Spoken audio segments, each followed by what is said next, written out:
இந்த வீடியோவில் நம்ம பெங்களூரில் இருக்கிற அமிர்தா ஸ்கூல் ஆஃப் இன்ஜினியரிங் இந்த காலேஜோட ஹாஸ்டல் பற்றி டீட்டெயில்டாக பார்க்கலாம் வாங்க. ஏன்னா நிறைய பேருக்கு கோயம்புத்தூர் கேம்பஸ் பற்றி வீடியோ போட்டிருக்காங்க, பெங்களூர் கேம்பஸ் பற்றி அந்த அளவுக்கு போடலை. ஸோ ஃபர்ஸ்ட் டைம் நான் போடலான்னு நினைக்கிறேன். என் பையன் அங்கே சேர்த்துருக்கோம்.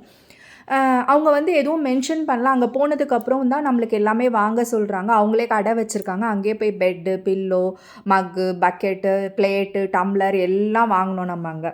ஸோ நீங்கள் உங்களால் காரில் போகிறீங்க இல்லை பக்கத்தில் இருக்கீங்கன்னா நீங்கள் கொண்டு போக முடியும்னா உங்கள் வீட்டிலேருந்து ரெடி பண்ணி கொண்டு போயிடுங்க. மஸ்கிட்டோஸ் நிறைய இருக்குது. ஸோ அதுக்கும் ப்ரிகாஷனரியாக இருந்துக்கோங்க. அண்ட் தென் ஃபஸ்ட் இயருக்கு தனி கேம்பஸ், டைனிங் ஹாலும் தனி. செகண்ட் இயர் தேர்ட் இயர் கூடலாம் அவங்க சேர்க்கலை. கொஞ்சம் நாளைக்கு தனியாக தான் வச்சுருப்பாங்களாம். ஈவன் விளையாடுறது கூட உள்ளவே ஒரு சின்னதாக பேட்மிண்டன் கோர்ட் கொடுத்துருக்காங்க. இது ஸ்டடி ரூம். துணியெலாம் கல்லில் தான் துவச்சிக்கணுமா. கொஞ்ச நாள் கழித்து தான் லாண்ட்ரி ப்ரொவைட் பண்ணுவேன்னு சொல்லியிருக்காங்க. அந்தந்த டைமிங்கில் போய் சாப்பிட்டுக்கணும். வீக்லி 2 days மட்டும் எக்கு தருவேன்னு சொல்லியிருக்காங்க. மற்றபடி ஃபுல்லாக வெஜிடேரியன் தான்.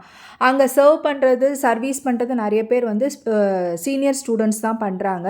அவங்கள விசாரிக்கும் போது இல்லை ஃபுட்டெல்லாம் எப்படி இருக்கும்னா, இன்றைக்கி நல்லா இருக்கே, நாளைக்கெல்லாம் எப்படி ஜென்ரலாக எப்படி இருக்கும்னு கேட்டால் சிரித்தாங்க. இல்லை ஃப்ராங்காக சொல்லுங்கன்னா ஓகேவாக தான் இருக்கும் அப்படின்னு சொன்னாங்க.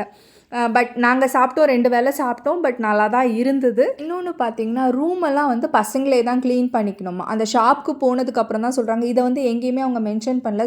ஷாப்பில் சொன்னாங்க தொடப்பம் மொரம்லாம் வாங்கிக்கோங்க, மாப் ஸ்டிக்லாம் வாங்கிக்கோங்க, அவங்கவுங்க ரூம் அவங்கவுங்க தான் க்ளீன் பண்ணிக்கணும். இது நல்ல விஷயம் தான். பட் நம்ம பே பண்ணுறோம், ஏன் அதை அவங்க பண்ணலைன்னு தெரியல. யாரை கேட்டாலும் அதுக்கு சரியான பதில் இல்லை.